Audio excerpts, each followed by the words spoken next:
Well, if you wanted to have a big disagreement on the panel, I think you'll be slightly disappointed. I think I'm going to agree with all three of the previous speakers. David is absolutely right that Labour's record on poverty is mixed.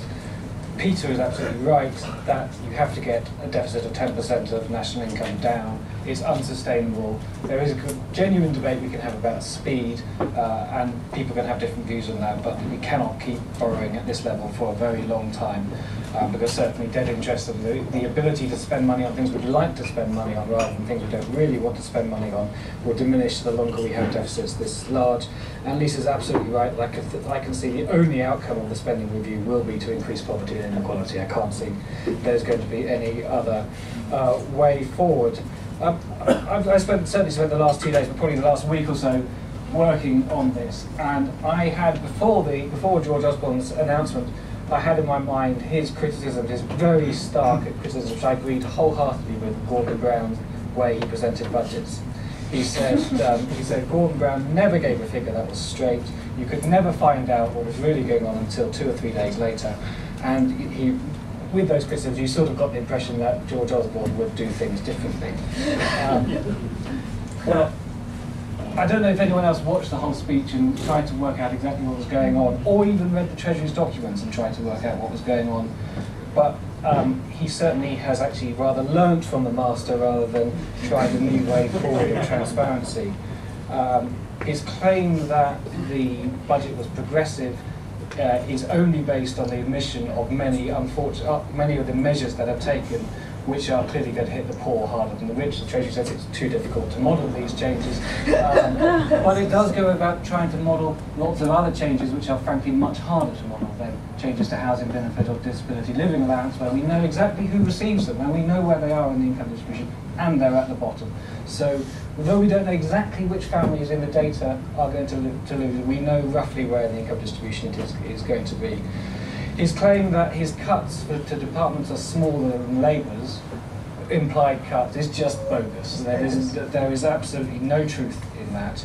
I had a long and extremely heated argument with the Treasury last night about this, and the upshot is that the main reason why it's the use of extremely creative, essentially accountancy, which any proper auditor would say, well, okay, what you said is factually and strictly true, but utterly unfair. So the main reason they've been able to say that they are cutting by 19%, whereas Labour are going to be cutting by 20%, is because they are not including in that their £6 billion of cuts they put in this year. They're saying, oh no, but that's just in the baseline, because we've got to go forward from that. So if you take the 2010-11 from where we are now, except we have already cut by £6 billion, but that's not included, then our cuts are smaller. Well, that's just a hopeless way of measuring this. It's apples against oranges. So again, the political sort of spin on this is actually just not true, and these things are going to be found out, and it's going to damage the deficit reduction process.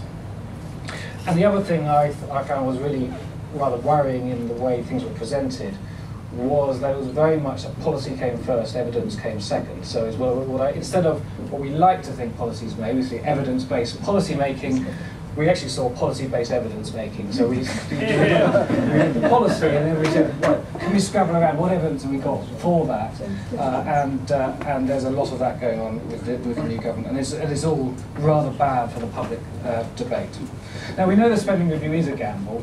It's a gamble on the speed of reduction, which is not, as Peter says, countries have consolidated before, but very few countries. In fact, I don't know of an example of big consolidations that have been happening when it's happening across the globe at the same time, when monetary policy is clearly impaired. We don't know how impaired it is. It might be okay.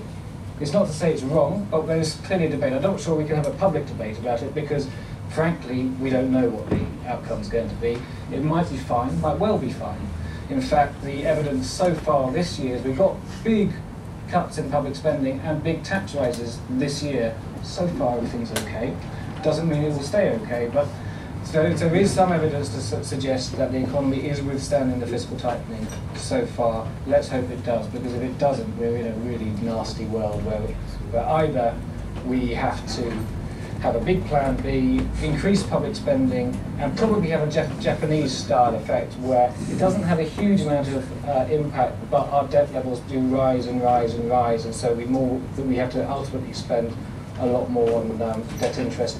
And we're always been at risk of creditors at some point saying, no thank you, we don't want to lend to Britain anymore. That would be a risk.